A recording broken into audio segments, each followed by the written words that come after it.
اليوم ان شاء الله بغيت نهضر على واحد الموضوع اللي هو حساس تعانيو منه بزاف الناس، ولكن قليل اللي تهضر عليه تصدق، واللي هو الادمان. ماشي لا بالضروره ضروري تكوني مدمنه او مدمن على الكحول ولا مخدرات باش نقولوا كاين ادمان او لا. يمكن يكون هذا الادمان على السكر، على الحلاوه، على الماكله، على اللعب، على السوشيال ميديا، اي حاجه اخرى. والمشكل هو ان الناس ملي تيشوفوا هذه التصرفات عند المدمن تيقولوا غير ما عندوش اراده وما تيقدرش يتحكم في راسه، ولكن العلم تيقول حاجه اخرى.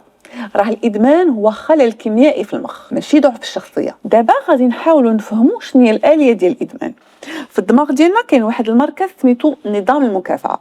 ملي تناخذوا او تناكلوا شي حاجه تنبغيوها بحال شي طريف ديال الشكلاط، ولا تنلعبوا شي لعبه، ولا تندخلوا في انستغرام، الدماغ ديالنا تيليبيغي ولا تيفرز واحد الماده سميتها دوبامين. هاد الدوبامين تعطينا احساس بالمتعه، والدماغ ديالك تيسجلها، وكل ما عاود حسيتي براسك ماشي مزيان تيعاود يرجع ويقول لك عاود خذها ولا عاود ديرها. ولكن مع التكرار ونوبه على نوبه الدماغ ديالك تيولي يبغي دوز اكثر ومتعه اقوى باش يوصلك نفس الاحساس، وتتولي تدور في واحد الحلقه مفرغه ديال محسس، رغبه، فعل، متعه واعاده. وهنا فين تيبدا الادمان بلا ما تحس، بلا ما تكون منتظر. واش عرفتي بلي المواد اللي كتسبب الادمان تعطي دوبامين 3 المرات اكثر من المتعه العاديه؟ المشكل هو انه في الحياه العاديه، المدرسه، العلاقه مع الناس تيوليو باهتين، ما كنبقاوش نحسوا بهم، وكتولي تقلب على داك الاحساس الاول، وحتى ملي تتقرر باش انك توقف كاع ما تقدر وتتولي تعاود. وهنا خاصك دير واحد نقطه نظام. راه ماشي انت المشكل، راه الدماغ ديالك اللي تبلع. الضغط وشنو تيدير في الحياه العاديه؟ الادمان تيتغذى من التوتر،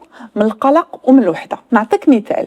ملي تكوني معصبه ولا كتحسي براسك بوحدك، الدماغ ديالك تيولي يقلب على واحد الوسيله سريعه باش يردك مزيانه، وهنا تيجبر يا الحلوه يا اللعب يا التليفون. كديري الفعل ومن بعد تتحسي براسك مزيانه، كتحسي بالراحه، ولكن هذيك الراحه غير مؤقته، ومن بعد كيجي الندم. وكل ما رجعتي للدوره ديال الادمان كل ما الدماغ ديالك تيرسخ هذيك العاده نهار على نهار. العواطف ديالنا حتى هي تتلعب لواحد الدور كبير في الادمان. العواطف كتدفعنا باش نمشيو لهذيك الماده اللي ولينا مدمنين عليها.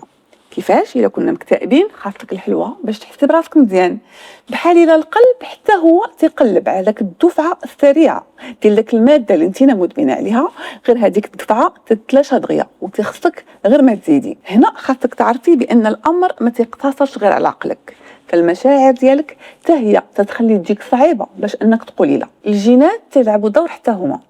بعض الدراسات بينت على ان 40% من قابليه الادمان تجي من الجينات. الاجهاد وقله النوم حتى هما تيحفظوا الرغبه وكيحفظوا الدماغ باش انه يطلب المتعه. كاينين الناس اللي تيكون دماغهم حساس بزاف للدوبامين وتيوليو دغيا كيتعلقوا بالمحفزات. الادمان تيعيد البرمجه ديال الدماغ ديالك.